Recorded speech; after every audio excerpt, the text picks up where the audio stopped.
People, aku Dr. Syara Jessica.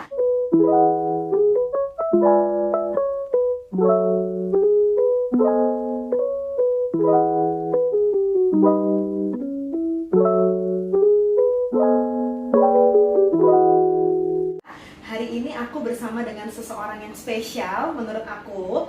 Beliau adalah seorang dokter yang cantik, cerdas, independen, dan juga sukses. Nah, beliau adalah, silahkan dong, perkenalkan diri. Saya Dr. Henti Widowati. Dr. Henti usianya berapa nih dok sekarang? Tahun ini saya menginjak usia 50 tahun. Wow, Udah tua ya. Beberapa yang pengen aku tanyain supaya jadi pembelajaran untuk teman-teman yang nonton YouTube aku biar sukses kayak dokter. Amin. Nah, dokter kan sekarang berprofesi sebagai dokter estetik ya dok, dan dokter rajin banget di sekolahnya sampai S3 kan dok terakhir ya. Nah, dok kalau boleh diceritakan nih dok perjalanan karir dokter sebelum sampai di titik sekarang ini seperti apa sih dok? Apa ini semua berawal dari mimpi atau bagaimana dok? Mungkin saya sharing dari awal ya. Oke. Sebenarnya sih kalau saya sih kayak yang dulu-dulu tuh anak-anak yang ideal. Oh dari kecil cita-citanya apa gitu. Dari oke. kecil ada. Jadi dari kecil nggak tahu apa-apa udah bilang mau jadi dokter. Oke. Ya, Awal mimpi yang kecil ya dok? Iya dari kecil pokoknya dari TK kalau nggak salah tanya. Kalau dia mau jadi apa? Jadi dokter gitu. Tapi nggak tahu juga ternyata dokter lumayan juga ya. Iya, Perjuangannya. Ternyata nggak segampang ngucapin gitu. Nah tapi pas berjalannya waktu saya itu sebenarnya tertarik untuk jadi dokter itu karena kok kayaknya kalau kita jadi dokter kita ada sesuatu sama keluarga kita, sama orang tua kita bisa langsung tolong. Ya kan ya? Betul. Kayak misalkan nih serangan jantung, itu kan ada waktu untuk kita bisa menyelamatkan walaupun memang nyawa yang di atas ya yang atur, tapi kita bisa berusaha untuk mengurangi keluhan gitu ya, mengurangi angka kematian. Karena itu waktu serangan jantung atau stroke itu sebenarnya ada yang bisa ditolong pada saat awal sehingga kita bisa menyelamatkan nyawa orang tersebut ya. Apakah kita pakai resusitasi atau apa itu kan, tapi kan itu ada waktunya. Kalau keluarga terdekat kita yang mengalami itu kita mungkin di situ kita bisa langsung menolong seperti itu. Tujuannya sih sebetulnya itu. Jadi kita paling enggak untuk orang terdekat kita, saya bisa tolong semampu saya. Itu tujuannya. Nah, berjalannya waktu kita jadi dokter, ternyata memang banyak yang bisa kita ambil manfaatnya seperti itu. Dan terakhir kalau ditanya kenapa saya di estetik, ternyata saya itu orangnya melo. Iya, ternyata melo, nggak bisa lihat orang sedih. Jadi begitu di UGD waktu saya di Lampung ya, saya PTT dulu di Lampung, sempat 1 tahun di UGD. Kemudian juga saya di Koas, itu di Fatmawati, Rumah Sakit Fatmawati, di mana banyak sekali lihat kematian apa segala macam. Setiap lihat orang meninggal, saya ikut nangis. Iya. Jadi kelewatan gitu. Jadi saya kadang-kadang suka malu. Dan saya sendiri akhirnya kok saya nggak happy ya, karena setiap melihat orang meninggal, pasien meninggal, saya ini apa namanya sedih melihatnya gitu. Jadi akhirnya jadi saya pikir aduh saya gimana, nggak bisa nih saya begini, karena kan mempengaruhi saya sendiri secara pribadi ya, mental saya kayak gitu. Nah ternyata ada kedokteran estetik ini, makanya saya mulai di kedokteran estetik. Jadi saya di kedokteran estetik itu dari 2005. Wah, dari 2005 saya di kedokteran estetik. Nah kemudian saya terus sampai saat ini saya ternyata menyukai anti aging. Jadi saya ambil S2 di anti aging Udayana waktu itu karena saya menyukai terapi ozon ya, teknik terapi ozon. Saya S2 saya ambil penelitian tentang terapi ozon pada perokok berat.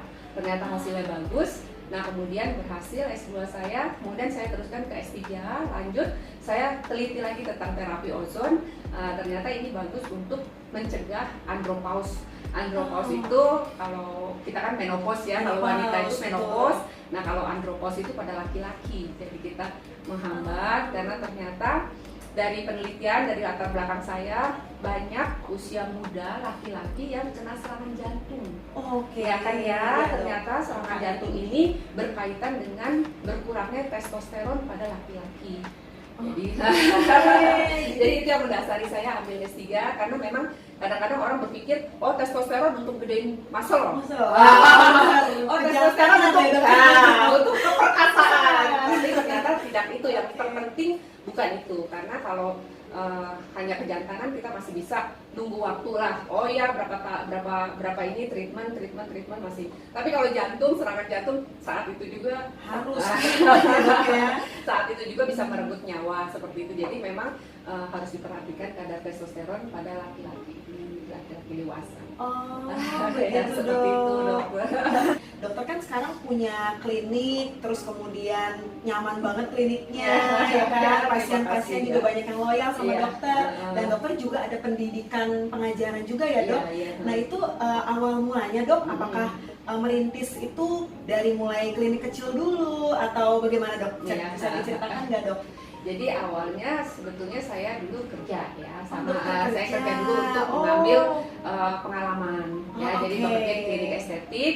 Kemudian setelah selesai dari oh ya kira-kira seperti ini, kira-kira saya udah mulai mampu, saya belajar banyak menangani pasien. Nah setelah ini baru saya buka sendiri gitu ya, tentunya sebagai dokter kan, dokter Sheila juga kan rajin juga ya, menggali terus, belajar terus. Jadi dokter itu memang seumur hidup kita belajar ya. Betul dok.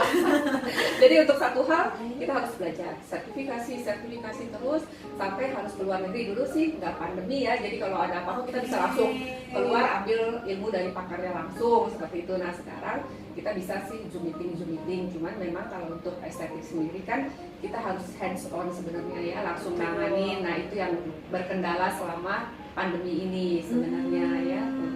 Seperti itu. Oke, nah memang kalau kita lihat memang dokter Henty ini kan orangnya sangat berempati banget. Jadi mungkin dokter orangnya kan mau berbagi informasi. Jadi mungkin dokter pengen juga banyak generasi muda yang pintar-pintar juga ya dok. Makanya dokter membuka institut ya. Jadi memang pendidikan untuk dokter ini saya buat berdasarkan ini, maksudnya jadi kan dilatih atau tidak dilatih kadang-kadang banyak ya yang langsung melakukan, oh saya bisa nih gitu kan, saya bisa nih melakukan, saya kayaknya lihat di YouTube bisa nih gitu kan. Padahal di kedokteran itu sendiri tidak bisa kita sembarangan, kita harus tahu anatomi, kita harus tahu cara melakukan yang benar seperti apa, kita harus tahu oh ini sebenarnya tindakan ini boleh nggak sih dilakukan, pada usia berapa ini bisa dilakukan, seperti itu ya. Itu kan banyak yang terutama mungkin sedikit kita sharing ya, bukan untuk menjelekan atau apa. Memang hal-hal ini sebenarnya harus dokter yang lakukan. Nah, tapi kan pada kenyataannya kita lihat sendiri, mungkin teman-teman yang YouTube yang suka melakukan ini, yang suka aktif di YouTube mungkin banyak lihat ya di salon mereka kerjakan, enggak kok nggak ada masalah. Ya mereka nggak post yang ada masalah. Habis dikerjakan ternyata ada masalah, kan mereka nggak iklan kan, nggak promosiin gitu kan. Ternyata angka kejadian efek samping itu tinggi sekali gitu ya kalau yang mengerjakan itu bukan yang ahlinya seperti itu. Jadi memang saya membuka ini juga untuk berbagi lah, untuk sharing, karena saya dari 2005 kan mulai di estetika ini. Jadi mungkin saya sedikit ada pengalaman yang bisa kita sharing, minimal apa sih resikonya, apa sih bahayanya yang harus kita hindari, bagaimana cara mengatasinya kalau ada masalah seperti itu. Jadi biarpun di estetik juga dokter sebenarnya turut menyelamatkan orang-orang dari tindakan-tindakan mungkin orang yang tidak berkompetensi dengan baik, jadi salah tindakan kan membahayakan juga loh teman-temannya kan dok. Kebetulan saya sendiri di Perhimpunan Dokter Umum Indonesia Pusat, saya itu mengepalai bidang estetik dan anti-aging. Jadi sekarang memang estetik dan anti-aging itu udah ada kolegiumnya, udah ada kompetensinya sendiri. Jadi memang kita bisa belajar, mendalami ini. Tentunya ada batasan-batasan yang kita bisa kerjakan, atau nanti spesialisasi lain yang bisa kerjakan, tentunya itu ada batas-batasannya. Betul. Dan dokter juga kan aktif banget di perkumpulan Ozon ya dok ya? Iya betul. Jadi banyak kegiatan juga ya dok ya di luar terapi. itu. Untuk terapi ozon sendiri saya langsung, kebetulan waktu itu memang belum pandemi, jadi saya langsung belajar di Jerman, beberapa kali pergi ke sana, sharing dengan para pakar ozon seluruh dunia. Nah itu memang terapi ozon itu sangat bagus ya.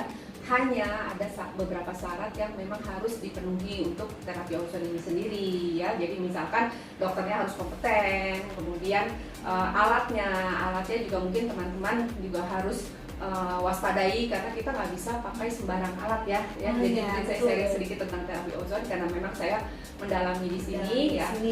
Jadi mungkin untuk menghindari efek samping yang mungkin bisa terjadi, jadi dokter harus kompeten, harus sudah memiliki sertifikat khusus untuk melakukan terapi ozon ini. Kemudian generator ozonnya ini ada standarisasi dari ozon Eropa ya. Jadi kita kan berkiblat pada Eropa, itu ada standarisasi. Jadi itu kalau teman-teman bisa cari nanti ozon medis itu ada tuh standarisasi alat-alat yang memang harus dilakukan untuk penelitian atau untuk pasien. Jadi memang bisa.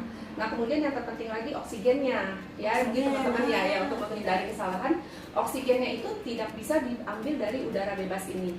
Jadi oksigennya harus dari tabung oksigen murni yang standar rumah sakit. Kalau kita tahu ada tabung-tabung oksigen di rumah sakit, nah kita ambil oksigennya harus dari tabung oksigen yang murni oksigen murni ya. Jadi nggak bisa dari udara bebas.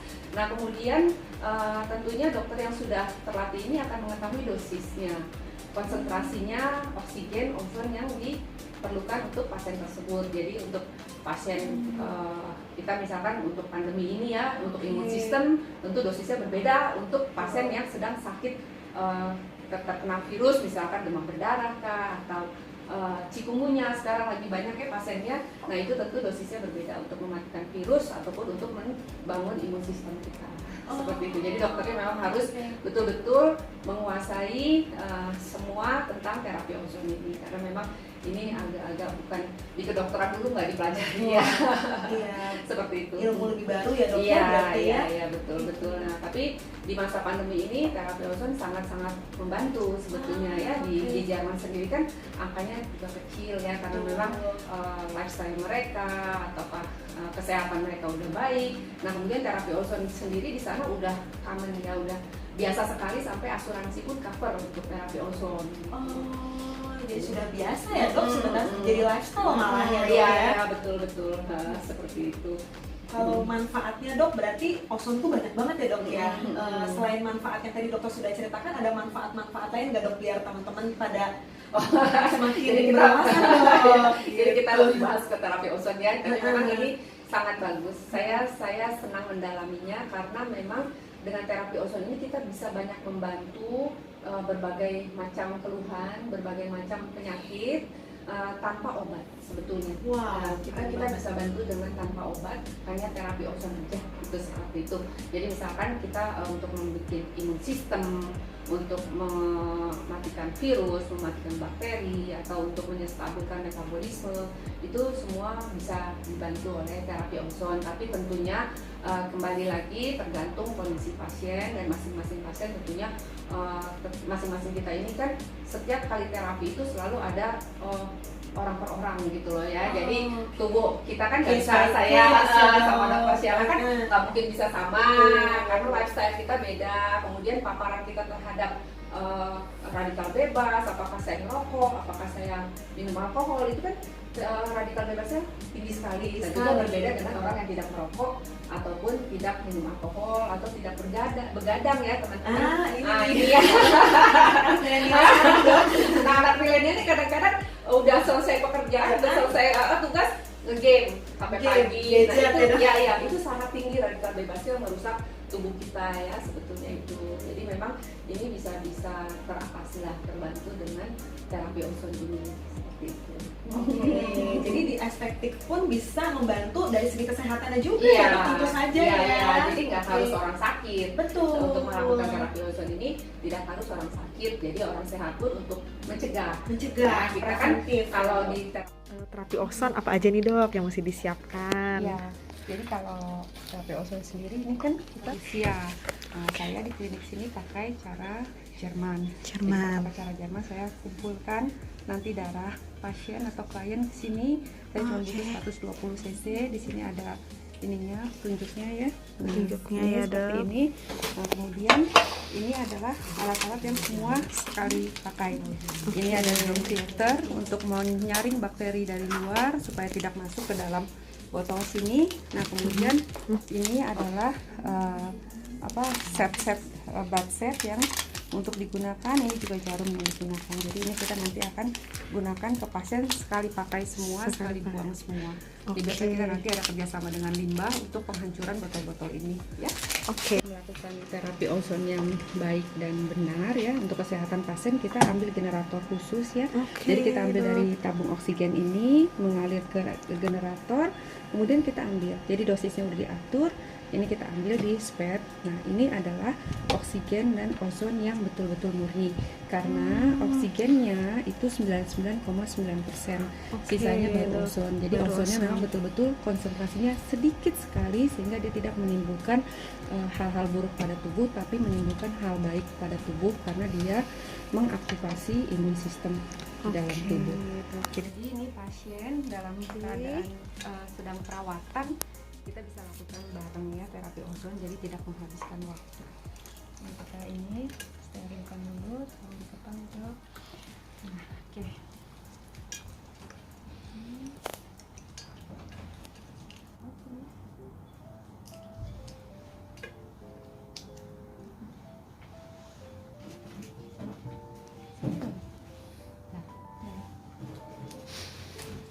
Ini darah kita kumpulkan di satu tabung ini.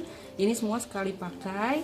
Jadi setelah jumlahnya cukup, kita akan lewatkan ke germ filter ini, ozon dan oksigen yang tadi kita sudah hitung ya dosisnya.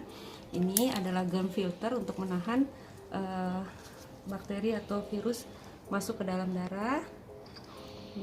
Nah ini lihat, jadi ozon dan oksigennya bercampur dengan darah. Disinilah proses pembentukan imun sistem, ya, metabolisme semua di sini. Ya. Setelah jumlahnya cukup, darah cukup, ozonnya kita sudah masukkan. Ini kita lepas yang untuk ambil darah pasiennya. Oke, setelah itu kita balik, masukkan lagi darah pasien ke tubuh pasien. Udah dikencangin.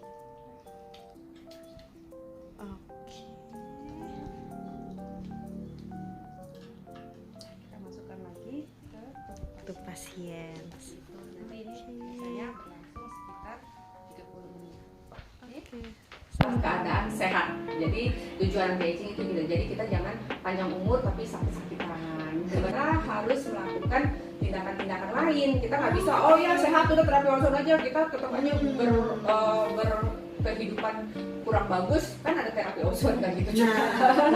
Jadi udah terpola. Kalau kita tidur 8 jam tapi dimulai dari jam 4 pagi, proses itu tidak berjalan. Itu Seperti jus yang akan kita oh minum iya ya, Dok, ya. kita minum dulu ya. Apa Nah, nih, Dok, isi jus ini pepaya nih? ini pepaya dan jeruk. Pak, kita cari, oh ya ini biasanya kalau kita bekerja sesuai passion kita, sesuai kesenangan kita, hobi kita. Untuk teman-teman yang ingin melihat video aku yang lain dan yang menarik, juga bintang tamu yang tentunya juga inspiratif, teman-teman bisa support YouTube channel aku. Stay safe and stay healthy. Bye bye.